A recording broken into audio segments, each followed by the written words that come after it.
Hi, my name is Tammy Sumter, and this is my advocacy speech. And I'm going to be talking about a women's shelter or women's crisis center, specifically Poto, Oklahoma's Women's Services Center. So, women's shelters need to be accessible everywhere, especially in poverty-ridden areas. Now, Poto is more the higher part of our county, but it still is way different compared to the city, that we don't have as many options as maybe Oklahoma City would have. So we have one crisis center. So in this day and age, we're lucky to have that because many people experience abuse, domestic violence, stalking women, specifically, and they need to have somewhere to go. Sometimes people will just track them down, and they've got to have a safe place to turn. That way they can have a safe place to sleep and eat and not be scared and know they have somewhere to turn to.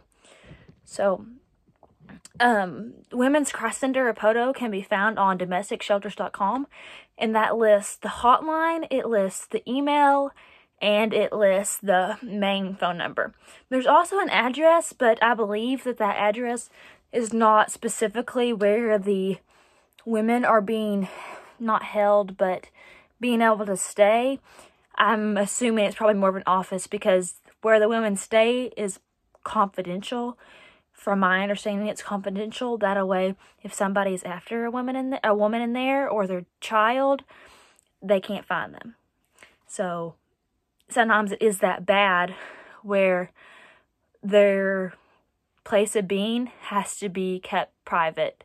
So that applies to everybody. Even when you call there, they are very strict about who can answer the phone and what information you want to know. They're not just going to tell you anything and everything without knowing who you are and what your business is there. So, an article from UN Women says that shelters provide secure accommodation for women and girls who are at risk or have been subjected to violence, although they contribute far more than just a safe place to stay. Shelters provide essential aspects of protection, services, and resources which enable women who have experienced abuse and their children to recover from the violence, to rebuild self-esteem, and to take steps to regain a self-determined and independent life. It is that bad that somebody has to run away this not to sound bad, but more than likely from a man. They're running away from their husband or an abusive boyfriend. They're having to go and hide from them and experience this traumatic stress response. So they've got to go through all these things and actually go put themselves in a shelter to get away from somebody. Isn't that terrible?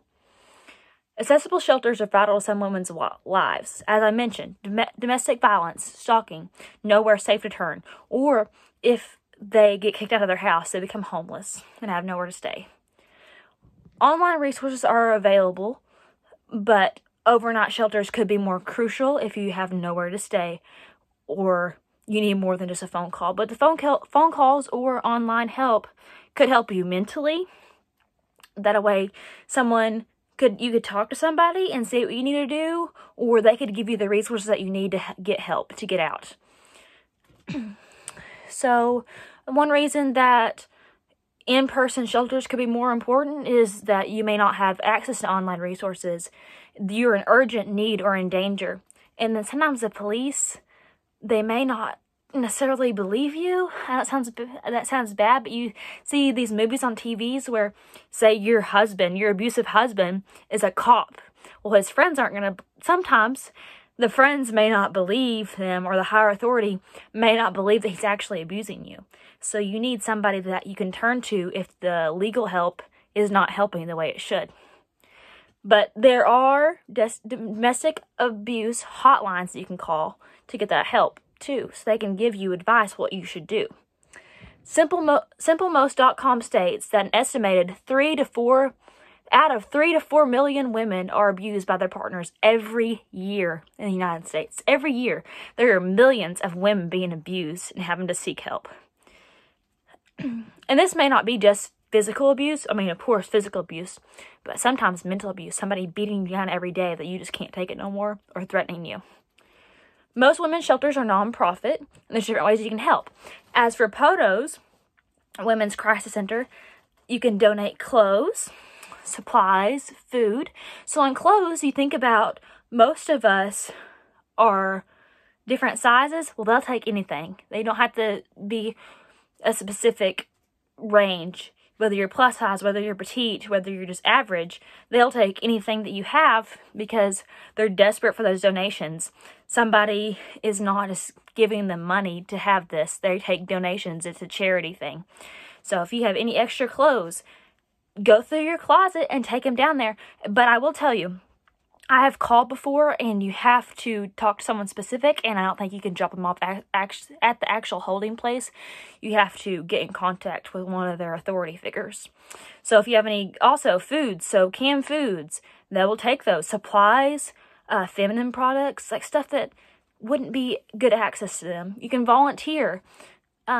That may be more an iffy thing, but maybe about cooking, if you get kind of more into it, because like I said, they're kind of confidential, so you have to really kind of work your way in and make sure that they can trust you, and just kind of get the word out that they need donations. But in conclusion, women's shelters are important and they're a nonprofit, so help all you can. Donations could save lives. And on domesticshelters.org, which is the one where Poto's Women's Crisis Center can be found, there's a hotline, and the hotline is 918-647-9800, and it's 24/7. If somebody needs help, they can call in and get further help, and that is day, night, every day of the week. So thank you. That is all I have here.